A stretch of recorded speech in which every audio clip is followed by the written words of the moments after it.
저희 부부는 지난 주일에 여름 휴가 기간을 이용해서 큰딸네 집에 다녀왔습니다. 가까이 있으면 좋은데 좀 멀리 있어서 상당한 기간을 이제 거의 휴가 기간을 아이들과 함께 지내야 했습니다. 주일이 되어서 아이들이 다니는 교회로 출석하였습니다. 자녀들과 오랜만에 함께 예배를 드렸는데 특히 태어난 어린 손자녀들을 품에 안고 예배 드리는 것이 아주 기뻤습니다. 함께 예배 드린다는 사실이, 우리가 예배 공동체라는 사실이 얼마나 복된가, 그런 걸 또 생각해 보게 됩니다. 저는 좀 관심 있게 그 예배를 살피고 싶었습니다. 이른 아침 8시 반 예배, 복잡하지 않은 시간에 참여했습니다. 시간이 되자 찬양 사역자가 나와서 찬양을 많이 불렀어요. 이른 아침 일부 예배인데도 풀 찬양 멤버가 몇십 명이 다 나와서 찬양을 인도하였습니다. 조금 들어본 찬양도 있었으나 대부분 새로운 노래를 30여 분가량 4사람의 음악 사역자와 찬양팀, 연주팀들이 갖춰진 힘있고 아름다운 찬양으로 이끌어갔습니다. 이어서 캐주얼한 복장에 머리를 짧게 깎은 미국인처럼 보이는 목사님이 30분 이상 나와서서 골로새서 2장의 말씀을 설교하였습니다. 예배가 찬양과 말씀과 찬양, 이 두 부분으로 아주 단순하게 이루어져 있는 것을 알 수 있었습니다.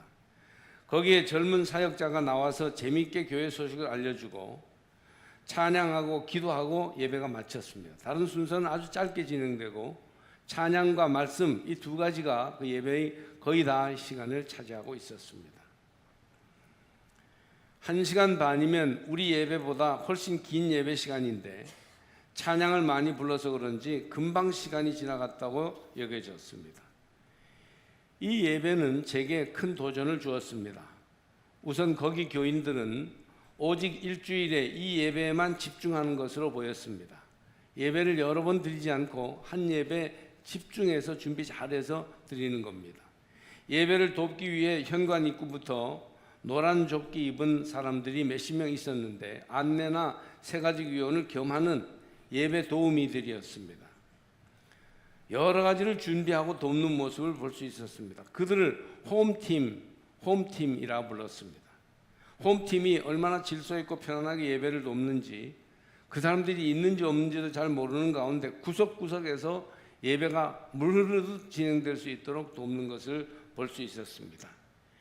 예배 후에 로비로 나오니까 교인들 중에 미리 신청한 사람들이 음식을 팔고 있었습니다.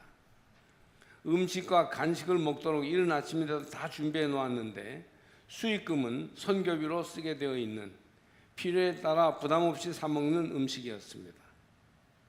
여러 가지 활동이 로비에서 진행되고 있었어요. 이미 이른 시간인데도 로비의 활동은 계속되고 있었습니다.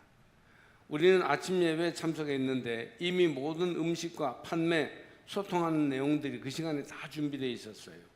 홈팀은 아마도 전날부터 예배를 준비한 눈치였습니다. 물론 우리는 교회의 전통을 따라 오래된 예배 방식을 쉽게 바꾸기는 어렵습니다. 전통이 가지는 안정감과 편안함은 하나님을 향해 나아가는 우리의 마음을 더욱 든든히 세워주기 때문입니다. 그러나 요즘 젊은이들과 또 세속사회 속에서 열심히 분투 노력하고 있는 새가족들은 무서운 세속화의 파도 속에서 생활하고 있습니다. 그러기에 시대 변화를 따라가는 과감하고 새로운 변화가 예배와 교회 생활에 더 적용되어야 되지 않을까 하는 도전을 받게 되었습니다. 올해 우리 교회는 영으로 진리로 예배하는 교회, 이렇게 우리가 표어를 정하고 영과 진리로 예배하자는 것을 계속 강조하고 있습니다만은 거기에 저는 한 가지, 영으로 진리로 새롭게 예배하는 교회가 되어야 하지 않을까 하는 그런 도전을 받았다는 말씀을 드립니다. 문제는 이 모든 과정에서 말이죠, 믿음의 사람들은 지혜로운 사람답게 생활해야 합니다. 행동해야 합니다. 이 시대는 교회 안에서나 생활에서나 지혜가 필요한 시대입니다. 믿음도 지혜롭게, 생활도 지혜롭게 할 때 하나님의 거룩한 백성으로서의 삶을 온전히 살게 될 것입니다. 에베소서는 모두 6장으로 이루어져 있어요. 앞에 3장까지의 내용은 복음 안에서 은혜와 진리가 충만함을 가르쳐주고 있습니다. 그리고 4장에서 6장 끝장까지는 은혜에서 난 새로운 삶에 대해서 설명하고 있어요. 그러니까 어떻게 은혜가 임하는가, 이것이 전반부고, 은혜가 임한 자의 생활은 어떠해야 되는가, 이것이 후반부예요. 그래서 믿음으로 살아 은혜가 충만하면 지혜로운 사람이 되어 지혜롭고 아름답게 살 수 있다 하는 것을 말합니다.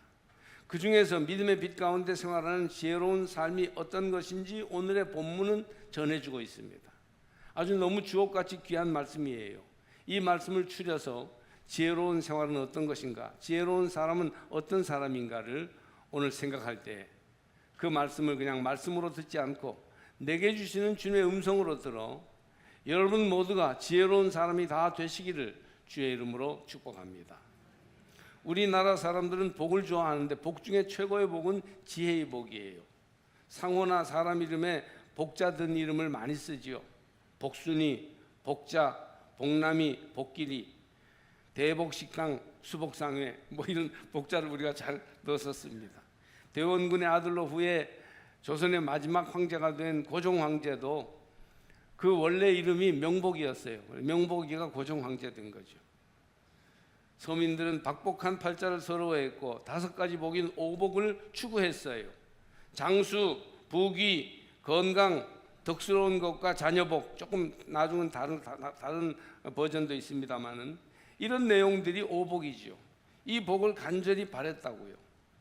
구약에 보면 단연 복의 챔피언은 솔로몬입니다. 솔로몬은 하나님께서 부와 귀와 장수를 주셨습니다. 엄청난 물질의 복을 받았으며 명예와 존귀가 솔로몬 왕만한 왕이 없었고 건강과 장수의 복도 받았습니다. 솔로몬 때 제일 영토가 넓었고 제일 국가 경제가 부흥했다고 알려져 있습니다. 사람들은 이런 복을 엄청나게 부러워합니다. 그러나 정말 솔로몬에게 부러워할 것은 그가 다른 복을 누렸다는 것보다 먼저 지혜를 하나님께로부터 받았다는 사실이에요. 지혜는 복의 핵심입니다. 솔로몬은 지혜인 듣는 마음을 하나님께 구했는데 하나님이 지혜를 구하는 솔로몬을 정말 지혜롭게 여기셔서 지혜도 주고 거기에 더하여 부와 귀와 장수도 복으로 주셨습니다. 할렐루야. 지혜도 받고 다른 것도 받는 이런 것을 누렸다는 것이에요. 말씀에 의하면 지혜롭게 살 때 복이 따라옵니다. 그래서 성도는 다른 것을 달라고 하기보다 하나님 지혜를 주세요, 지혜롭게 해주세요, 그렇게 하면 다른 복이 저절로 따라온다는 말씀이에요. 여러분, 제일교회 성도들은 지혜 없는 자 같이 하지 말고 15절 말씀대로 모두 지혜 있는 자 같이 하시기를 바랍니다. 지혜로운 사람답게 서시고 지혜로운 사람답게 사시기를 주의 이름으로 축복합니다. 오늘부터라도 지혜로운 사람답게 생각하시고 지혜로운 사람답게 말씀하시기 바랍니다. 지혜로운 사람답게 결정하시고 지혜로운 사람답게 행동하시며 지혜로운 사람답게 인간관계를 맺어가시기를 주의 이름으로 축복합니다. 사도 바울은 에베소 교회를 향해서 지혜로운 생활을 권면하고 있어요. 그런즉 너희가 어떻게 행할지를 자세히 주의하여 지혜 없는 자같이 하지 말고 오직 지혜 있는 자같이 하여, 그렇게 돼 있죠. 15절에. 당시 에베소의 심각한 문제는 5장 3절에서 언급되듯이 음행과 온갖 더러운 것과 탐욕이었습니다. 또한 언어 생활의 타락이 심했어요. 누추함과 어리석은 말이나 희롱의 말이 마땅치 아니하니 4절 말씀이죠. 그리스도인은 이런 타락되고 파괴적인 언어 생활을 버림으로 어둠의 일을 벗고 빛의 자녀들처럼 행해야 했습니다. 8절 말씀이에요. 어떻게 하는 것이 지혜로운 생활일까요? 사도는 에베소 교인들에게 구체적인 가르침을 주고 있어요. 그건 뭐냐 하면 믿음으로 설 때에 지혜롭게 살게 된다는 거예요. 이것은 우리 시대의 성도들을 향하여서도 너무나도 중요한 메시지로 다가오는 것입니다. 왜냐하면 에베소 도시의 영적 상태가 오늘날 우리들의 상태와 매우 비슷하기 때문입니다. 에베소 유적지를 방문했을 때 유명한 셀축 도서관 앞이 고대에 널리 알려진 창녀촌이 있던 자리였음을 가이드가 알려주더라고요. 그러니까 도서관에서 문화를 전하고 또 최초의 신학교인 두란노 서원이 생겨서 하나님에 대한 진리를 공부하게 하면서도 동시에 또한 성적 타락이 계속 진행되고 있었다는 얘기입니다.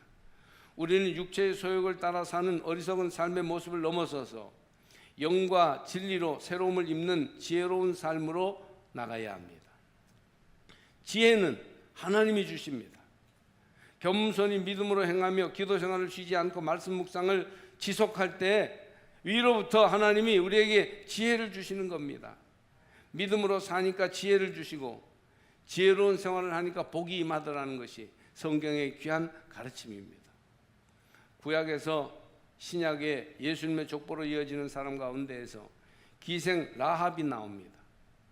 이 사람은 이방 사람인데다가 신분이 기생이었습니다. 여호수아와 갈렙이 광야 생활 40년 지난 다음에 가나안 땅으로 들어가는데 첫 번째 관문이 여리고성이에요. 여리고성을 무너뜨리지 않으면 가나안 복지를 얻을 수 없습니다. 이때 성을 치기 전에 정탐꾼을 똑같이 보냅니다. 예전에 가나안 땅에 12정탐꾼 보낸 것처럼 이제 여리고성에는 2명의 정탐꾼을 보내요. 12명을 보냈더니 10명이 부정적인 보고를 하고 2명만 믿음으로 보고하였던 것, 아마 그래서 그런지 이번에는 2명만 보냈어요. 또 아주 극심한 이제 비밀이 지켜져야 하기 때문에 이스라엘은 예나 지금이나 정보력이 탁월한 나라입니다. 그런데 2명의 정탐꾼이 들어간 정보가 셌어요. 여리고성 수색대가 들이닥쳤습니다. 그때 이들은 겁이 나니까 죽게 생겼으니까 급히 기생 라합의 집에 가서 숨었어요. 그런데 뜻하지 않게 기생 라합은 가나안 여자인데도 자기 정부 당국에 신고하지 않고 이들을 숨겨주었습니다. 이스라엘 정탐꾼들은. 아주 위험한 일이죠. 적국의 정탐꾼을 숨겨줬으니까 들키면 본인만 죽는 게 아니라 가문 전체가 죽을 위기가 닥치는데 정탐꾼들을 목숨 걸고 숨겨줘요. 왜냐하면 기생 라합은 많은 손님들이 드나들면 사는 이야기를 들은 겁니다. 거기에서 정보를 얻었어요. 이스라엘 사람들이 믿는 여호와 하나님은 능력의 하나님이라는 것입니다. 홍해를 가르고 광야에서 만나와 메추라기를 내려 먹이시며 아모리의 2 왕인 시온과 옥을 쳐부셨다는 소식도 들었습니다. 너희의 하나님 여호와는 위로는 하늘에서도 아래로는 땅에서도 하나님이시니라. 여호수아 2장 11절 하반절에 라합이 정탐꾼들에게 그렇게 말해요. 땅에서도 하늘에서도 하나님은 하나님이다. 너희들이 믿는 하나님이 진짜다. 그렇게 말합니다. 이런 고백을 기생 라합이 귀 기울여 듣고 그리고 귀동냥으로 믿음이 생긴 겁니다. 그 믿음이 라합에게 지혜가 되었습니다. 오늘 사는 지혜는 하나님이 주시는 그런 믿음에서부터 오는 것이에요. 라합은 시대 변화의 흐름 속에서 하나님을 믿는 믿음으로 지혜를 얻어 이 정탐꾼들에게 자기 가문의 운명을 맡기는 결단을 합니다. 하나님이 주시는 지혜를 얻지 못했다면 어떻게 그런 어려운 결단을 할 수 있었겠어요?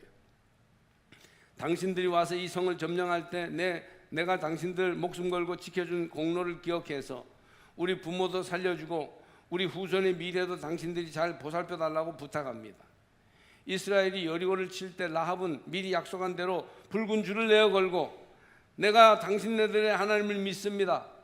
내가 당신들이 가는 길에 같이 동참하기를 원합니다. 그런 뜻으로 창밖에 붉은 줄을 내어 걸고 이스라엘을 반깁니다. 어떻게 됐을까요? 라합은 후에 살몬이라는 명문가의 남자를 만나 결혼하는데 그가 바로 다윗 왕의 고조 할아버지였어요. 4대 후손이 바로 다윗 왕입니다. 성서를 주목해 보십시오. 지혜로운 라합이 어떻게 되었습니까? 그 후손 가운데 왕들이 나오고 그리스도가 나왔으며 번성한 가문이 되어 놀라운 복을 받았습니다. 여러분 믿음으로 행하시기 바랍니다. 믿음은 우리의 인생에 지혜를 줍니다. 어떻게 행하고 어떻게 말하고 어떻게 살아야 하는지, 누구를 사귀어야 하는지, 어떤 결정을 내려야 하는지, 어떤 미래의 길로 가야 하는지, 지금 나는 무엇을 해야 하는지 믿음은 우리에게 지혜를 줍니다. 그 지혜를 따라 살아갈 때 복된 인생이 될 줄로 믿습니다. 에베소서를 보면 첫째로 지혜로운 사람은 어떤 사람이냐? 시간을 잘 활용하는 사람이에요. 16절에 세월을 아끼라 때가 악하니라 그렇게 말합니다. 주 안에서 세월을 아껴야 해요. 이것이 지혜로운 사람의 삶입니다. 여러분, 세월이 살같이 지나가고 있습니다. 흐르는 물처럼 돌아오지 않고 떠내려가고 있습니다. 그 세월, 그 시간들을 붙잡아 나의 삶에 유용한 것으로 사용하는 지혜로운 성도들이 되시기를 바랍니다. 당시 에베소 문화 중에 심각한 것은 술 마시고 취하여 음란하고 악한 말을 반복하는 것이었습니다. 마치 짐승이 동굴 속에서 살아가는 것과 같은 타락한 삶의 모습이었던 겁니다. 이런 생활은 시간을 낭비하게 됩니다. 친구들과 모여서 술 마시고 욕하고 한탄하면서 세월을 낭비하는 것입니다. 혹시 우리 중에도 그런 분들이 없으신가요? 혹시 우리 주위에 그렇게 세월을 낭비하고 있는 그런 안타까운 사람이 없습니까? 세월을 아끼라는 것은 기회를 사라고 번역할 수도 있어요. 참으로 지혜로운 생활을 하는 사람은 시간을 잘 활용하여 주어진 기회를 절대 놓치지 않는 사람이에요. 시간은 모든 사람에게 똑같이 주어지는 하나님의 선물입니다. 그런데 진실한 성도, 지혜로운 사람은 세월과 시간을 아끼고 선용해서 빛의 자녀다운 삶을 가꾸어 갑니다. 결국 우리 인생의 가치는 시간과의 싸움에서 결정되는데, 시간 활용을 잘 못하는 사람은 실패하게 되고, 시간 활용을 잘하는 지혜로운 사람이 우리의 인생을 아름답게 살게 되는 것입니다. 시간 활용을 잘 못하는 사람은 교회를 조금 하고는 모든 생활의 시간을 다 빼앗겠다고 엄살을 부리지만, 시간을 잘 쓰는 사람은 교회 봉사도 잘하고 자기 발전도 충분히 하면서 가까운 사람들을 위해서도 시간을 잘 내어줍니다. 60대의 젊은 할머니 한 분이 아침이면 일어나 집안일을 돕고 자기 발전과 자아 실현을 위한 일에 즐겁게 몰두합니다. 자기 생활을 즐기지만 자녀들이 필요로 할 때 적절하게 도와주는 일에도 준비되어 있습니다. 얼마나 건강하고 재미있게 사는지 다 부러워합니다. 그게 젊음이지 뭐예요. 그게 힘 있는 인생이지 뭡니까? 한 중학생은 방학을 맞이해서 이번 방학 기간 동안은 내가 영어를 집중해서 좀 공부해야 되겠다. 시간 계획을 잘 세워서 부족한 영어에 집중했더니 그 방학 동안 영어 실력이 한 단계 올라갔고 안목도 국제적이 되었고 다음 학기에 얼마나 더 실력 있는 아이가 됐는지 모른다는 얘기를 들었습니다. 여러분, 세월을 아끼고 시간을 잘 활용하는 지혜를 가지시기를 바랍니다. 시간을 잘 활용하는 지혜는 첫째로 남보다 일찍 움직이는 생활입니다. 요즘 젊은이들과 지성인 화이트 칼라들이 오히려 아침 일찍부터 생활하는 아침 문화를 주도한다고 합니다. 젊은이들이 세월을 아끼지 못하고 낭비하면 경쟁에서 뒤떨어지고 맙니다. 요즘 지혜로운 여성들은 결혼 상대를 찾을 때 아침형 인간인가 아닌가 그것도 따져본다고 하는 얘기를 들었습니다. 새벽 혹은 아침 기도의 생활화가 세월을 아끼는 습관이에요. 그러니 여러분, 좀 더 아름다운 삶을 살기 위해서 남보다 일찍 움직이는 생활을 지켜가시기를 바랍니다. 또 우리는 세월을, 시간을 잘 활용하기 위해서 목표가 있는 생활을 해야 합니다. 어떤 시기, 예를 들면 30대 혹은 60대 뭐 이런 시기에 목표를 세웁니다. 나는 이 시기에 이런 일을 좀 이루겠다. 난 이런 사람 되겠다. 또 한 해의 목표를 세웁니다. 올해는 특별히 좀 외국어를 공부하겠다. 몸을 건강하게 단련하겠다. 한 해의 목표를 세웁니다. 그 절기나 달의 목표를 세웁니다. 몸무게를 몇 킬로 줄이겠다. 한 주의 목표, 하루 동안 이룰 일에 대해서 목표를, 의식을 가지고 있는 겁니다. 이렇게 목표 의식을 잃지 않고 시간을 잘 거기에 맞추어 아끼고 사용하게 될 때 시간을 잘 활용하는 삶을 살 수 있어요. 목표가 있는 생활은 지도가 있는 여행이에요. 지도가 없어도 여행을 마음대로 다닐 수 있습니다. 그러나 여행을 좀 더 알차게 하려면 지도를 보면서 시간 계획, 이동 계획을 잘 세워야 합니다. 좀 더 알찬 인생을 살려면 목표를 세우며 나가면 됩니다. 그래서 시간 잘 활용하는 우리 삼척제일교회 성도들이 되시기 바랍니다. 세 번째로, 시간을 잘 활용하려면 자투리 시간을 잘 써야 합니다. 계획적인 시간은 힘이 있으나 계획 없는 시간은 힘이 없어서 그냥 새나가 버리고 맙니다. 이런 새나가 버리는 시간을 붙잡지 못하면 효과적인 삶을 살기 어려워요. 3분, 5분, 10분을 잘 활용하면 무언가를 이루어가는 멋진 생활을 하게 됩니다. 세 친구가 공부하러 서울에 올라갔어요. 그 친구는 하숙을 하면서 생활을 했는데 거의 공부 시간이 같았습니다. 세 친구의 IQ도 비슷했어요. 그래서 성적도 고만고만했는데, 그런데 학력고사를 본 결과 한 친구가 다른 친구들보다 20점쯤 점수가 높았어요. 굉장히 큰 차이예요. 학교가 다르게 결정되는 차이죠.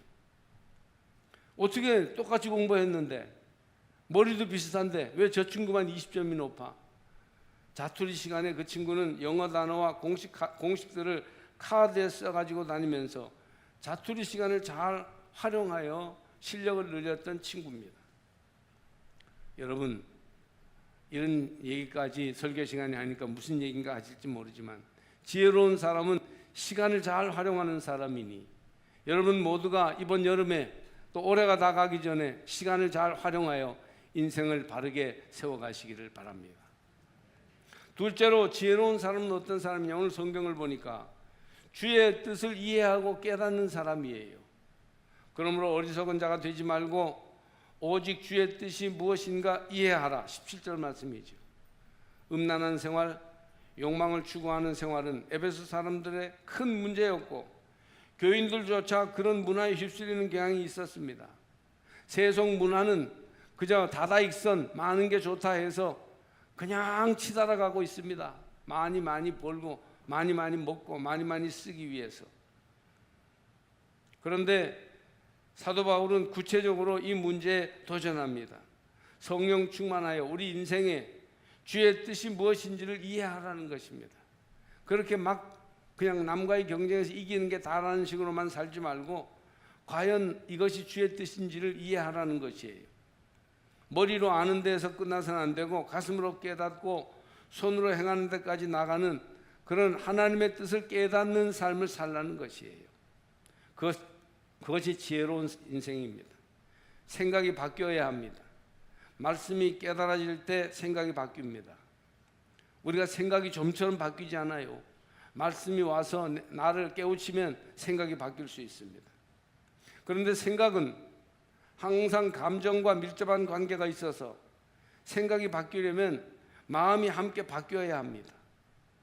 마음이 세속적인 것을 동경하고 물질 욕심과 육체의 욕망을 추구하는 마음으로 가득 차 있다면 어찌 거룩한 생활, 지혜로운 생활을 할 수 있겠습니까?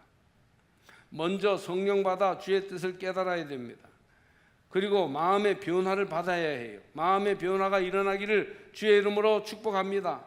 그래야 지혜로운 삶을 살 수 있어요. 먼저 성령 받아 주의 뜻을 깨닫고 마음의 변화를 받으면 사람이 점점점 변화되는 삶, 지혜로운 삶을 살 수 있게 되는 것입니다. 우리가 오른쪽으로 가려면 먼저 생각을 오른쪽으로 향해야지, 오른쪽으로 가야지 하는 생각이 있어야 됩니다. 그리고 눈을 오른쪽으로 보며 핸들을 오른쪽으로 돌려야 해요. 이것이 순식간에 함께 일어나야 오른쪽으로 가는 것입니다. 이처럼 생각이 변하고 마음이 그쪽으로 움직이지 않으면 어떤 일도 일어나지 않습니다. 그러려면 깨달음이 있고 마음이 열려야 합니다. 할렐루야. 그래서 사도 바울은 성령 충만함을 받으라. 성령 충만함으로 생각이 달라지고 마음이 변화돼서 그래서 지혜로운 삶을 살아야 한다. 그렇게 오늘 에베소서 5장에서 깨우쳐 줍니다. 한국 교회는 다시 부흥이 일어나야 돼요. 이번 여름에 제가 한 주를 쉬면서 제 삶을 돌아보니까 정말 부흥이 어느 때보다도 필요한 때가 지금입니다. 그래서 이런저런 다른 분들 설교도 보고 또 이렇게 여러 가지 글도 읽고 하면서 정말 부흥이 우리 시대에 또 필요하구나 그런 생각을 했어요. 홍수가 넘치면 나무가 뿌리째 뽑히고 토사가 밀려와서 큰 피해를 받지만 그러나 홍수의 유익도 있는데 개울이 완전히 청소가 되고 다시 살아나게 되는 효과가 있습니다. 큰 불이 일어나면 온갖 나무가 다 타서 큰 손해를 보지만 그와 함께 온갖 세균이 다 타 죽어서 생태계가 또다시 변화될 수 있다고 합니다. 이처럼 성령께서 여러분 위에 강하게 충만하게 임하시기를 축복합니다. 그럴 때 심령이 변화되고 생활이 달라져서 비로소 어리석은 삶에서 지혜로운 삶으로 나갈 수 있게 됩니다.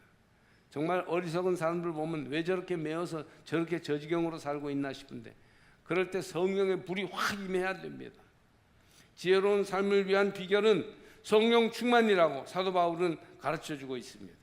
내 마음이 성령으로 충만해지면 기도가 바뀌고 찬송이 바뀌고 언어가 달라지는 거예요.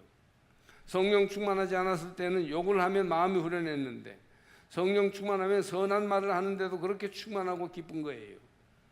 성령의 충만함을 받으십시오. 그래서 지혜로운 사람으로서 주의 뜻을 깨닫는, 그 마땅히 행할 길로 행하여 나갈 수 있는 그런 자리에 우리가 있어야 합니다. 셋째로, 지혜로운 사람은 첫 번째는 시간을 잘 활용하는 사람이고, 두 번째는 주의 뜻을 이해하고 깨닫는 사람이며, 지혜로운 사람은 세 번째로 찬송과 감사가 넘치는 사람이에요. 시와 찬송과 신령한 노래들로 서로 화답하며 너희의 마음으로 주께 노래하며 찬송하며, 그러므로 지혜로운 사람은 말씀, 기도, 찬송을 생활하여 풍성한 은혜의 생활을 하는 사람을 가리킵니다. 말씀이 충만하고 기도에 기쁨이 있으며 찬송이 넘치는 생활을 하는 것은 행복하고 거룩한 삶을 위한 기둥과도 같아요. 지혜롭게 살려면 찬송과 감사가 우리 삶에 날마다 차고 넘쳐야 돼요. 제가 이번에 우리 딸네 갔더니 딸내가 조금 바뀌었더라고요. 신앙적인 면에서. 태호가 식당을 갔는데 식당 앞에서 갑자기 애가 할렐루야 이러는 거예요. 우리가 한편으로 당황하면서도 거기는 뭐 전혀 예배 드리는 곳이 아니었거든요. 그러면서도 막 한참 온 식구가 웃었습니다. 너무 아이가 갑자기 할렐루야를 부르짖는 것이 귀엽기도 하고 또 뭔가 우리 모두에게 주는 선한 충격이 있었어요. 저는 무지무지하게 기분이 좋았습니다. 아이가 식당 앞에서 모르는 사람들 앞에서 할렐루야를 외치다니, 얘가 될성 부른 나무가 됐구나. 여러분, 은혜가 충만하여 지혜롭게 사는 사람은 찬송을 즐거워하며 찬송 부르기를 기뻐합니다. 은혜가 떨어지면 찬송 부르기를 점점 하지 않게 되고 애창 찬송도 없는 상태가 됩니다. 여러분 지금 찬송 뭐 좋아하면 생각나는 찬송 있어요? 집에서 유행가 대신 나도 모르게 흥얼거리는 찬송이 혹시 있으세요? 유행가는 나오나에 뭐 이렇게 막 착착 나오는데, 이명웅에 뭐 나오는데, 근데 찬양은 잘 나오지 않아요? 그 자체가 벌써 지혜롭지 못한 생활로 우리가 떨어지고 있는 것입니다. 절로 세속적인 것들이 들어오고 생활이 경건한 가운데 즐거워하던 모습을 잃어버리게 돼요. 찬송을 잃어버리면. 예전에 늘 주님의 은혜를 묵상하고 얼마나 찬송을 많이 불렀는데 하는 추억만 남아있어요. 기억만 남아있어요. 찬송을 회복하십시오. 그리하여 지혜로운 삶이 우리 삶에서 이루어질 수 있기를 바랍니다. 하나님께 감사하며 찬송설이 가득할 때 마귀가 떠나가고 세속적인 욕망을 조절하며 거룩한 열망을 가진 행복한 가정을 이루게 될 것입니다. 무엇보다 입술에 감사를 담으십시오. 마음에 감사를 채우시기 바랍니다. 감사하는 마음은 자족하는 데에서 옵니다. 지금 내 모습, 지금 내 형편, 지금의 우리 교회, 지금의 내 생활을 자족함으로 받으십시오. 아무리 못마땅하게 여긴다 해도 달라질 것은 없습니다. 여기에서 출발해야 합니다. 우선 있는 대로 받으세요. 하나님 감사합니다. 내 밥그릇에 반만 채워주신 것 하나님 뜻인 줄로 믿고 감사드립니다. 이렇게 있는 그대로 감사해야 해요. 여기에서 출발해야 되니 아무리 못마땅하게 여긴다고 해도 달라질 것은 없습니다. 자족함으로 받으세요. 지혜로운 믿음의 사람은 있는 대로 받고 마음의 감사를 회복하는 사람이에요. 여러분 감사합니까? 찬송이 있습니까? 하나님을 향한 감사의 찬송이 날마다 살아 역동하고 계십니까? 무엇보다 입술에 감사를 담고 마음의 감사를 채워 나가시면 하나님이 우리의 삶에 지혜로운 삶이 주는 놀라운 복을 허락해 주실 것입니다. 어떤 부인이 남편이 마땅치가 않아서 늘 불평했다고 해요. 남편은 돈도 제대로 못 벌어와서 온 가족을 고생시키면서도 가부장적이어서 꽥꽥 소리만 질렀습니다.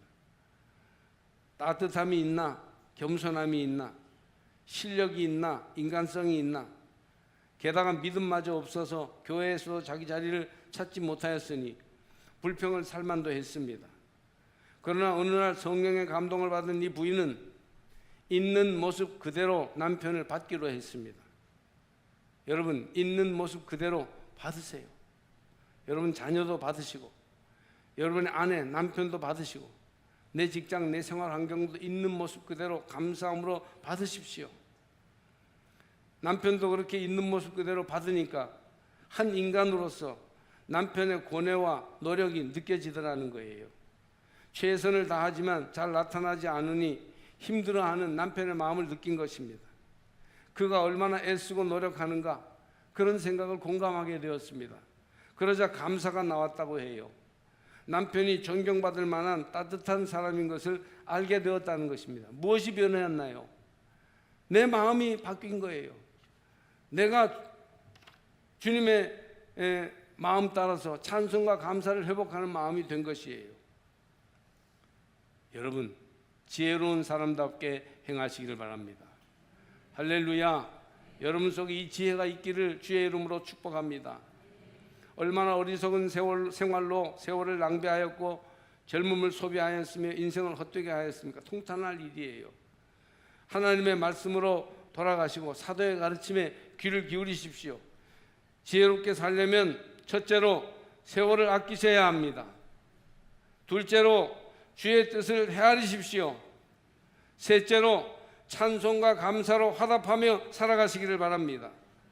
어느 때보다 믿는 이들에게 지혜가 필요한 때입니다. 지혜로운 생활을 하면 삶이 커지고 강해집니다. 모든 관계가 좋아집니다. 사람을 얻고 기회를 얻고 지위를 얻습니다. 지혜롭게 살면 행복하고 보람있고 넉넉하며 여유로운 삶이 나타나게 될 것입니다. 조금만 지혜로워지면 믿음으로 살면서도 좀 더 행복해질 수 있어요.